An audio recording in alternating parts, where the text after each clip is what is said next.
Welcome to சவுத்நாத் Bhojan. இன்றைக்கி நாம் எதை பற்றி பார்க்க போகிறோம்னா, வீட்டில் முறையாக தூபம் போடுவது எப்படி, அந்த தூபம் போடும்போது அந்த சாம்பிராணியோட நாம் எந்தெந்த தெய்வீகமான பொருட்களை கலந்தால் வீட்டில் தெய்வீக சக்தி கிடைக்கும் என்பதை பற்றி நாம் இப்போ பார்க்கலாம். பொதுவாக பார்த்திங்கன்னா, ஒரு வீட்டில் தெய்வ சக்தி இருக்குன்னா அந்த வீடு எப்பயுமே நறுமணமாக தான் இருக்கும். தெய்வ சக்தி இருக்கிற வீட்டுக்குள்ளே நம்ம நுழைஞ்சாலே ஒரு விதமான நறுமணம் வீசும். அப்போ அந்த வீட்டில் பார்த்தீங்கன்னா கணவன் மனைவிக்குள்ளே சண்டைகள் இருக்காது. கணவன் மனைவிக்குள் சண்டைகள் வரும், சின்ன சின்ன சண்டைகள் போய்விடும். அதே மாதிரி குழந்தைகளும் அவங்க சொல்கிற பேச்சை கேட்பாங்க. பெரிய அளவில் மருத்துவ செலவும் அந்த வீட்டில் இருக்காது. இந்த மாதிரி இருக்கிற வீட்டில் கண்டிப்பாக தெய்வ சக்தி இருக்கிறது என்று அர்த்தம். அதே மாதிரி பார்த்தீங்கன்னா, சில பேர் மாடி வீடு பங்களாவில் இருப்பாங்க.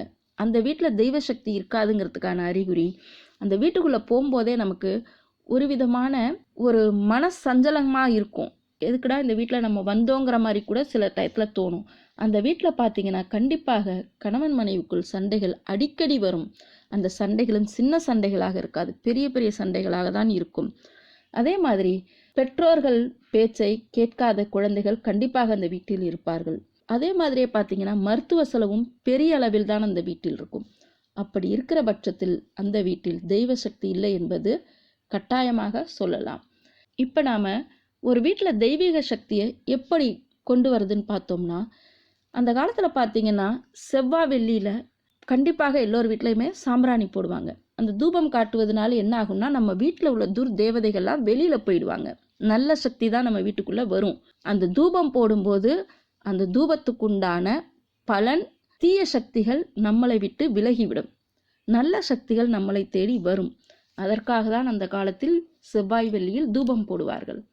இப்போ நாம் அந்த சாம்பிராணியோட என்னென்ன பொருள் கலந்து போட்டால் வீட்டுக்கு நல்லது என்பதை பற்றி நாம் பார்க்கலாம்.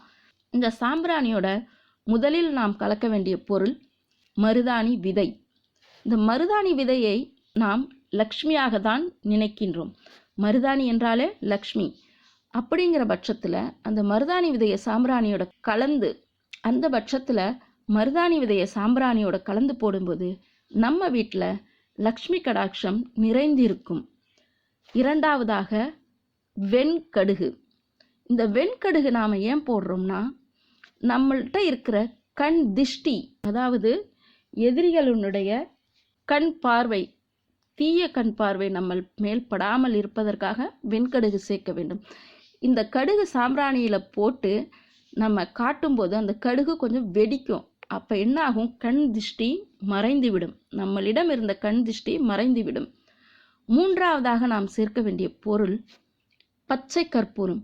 பச்சை கற்பூரம் ஏன் போட வேண்டும் என்றால், அந்த பச்சை கற்பூரம் விஷ்ணுவுக்கு ரொம்ப பிடித்தமான ஒரு பொருள். அந்த பச்சை கற்பூரம் கொஞ்சமாக ஒரு பிஞ்ச் போட்டு நீங்கள் அதை வீட்டில் தூபம் காட்டும்போது வீட்டுக்குள்ளேயும் ஒரு தெய்வீக மனம் கிடைக்கும். விஷ்ணு நம்மளுடைய வாசம் செய்வார். மருதாணி விதை லக்ஷ்மியின் சொரூபம், கடுகு நம்மளுடைய தீமைகள் நம்மளிடம் அண்டாமல் இருப்பதற்காக, பச்சை கற்பூரம் விஷ்ணுவுக்கு ரொம்ப பிடித்தமான ஒரு பொருள்.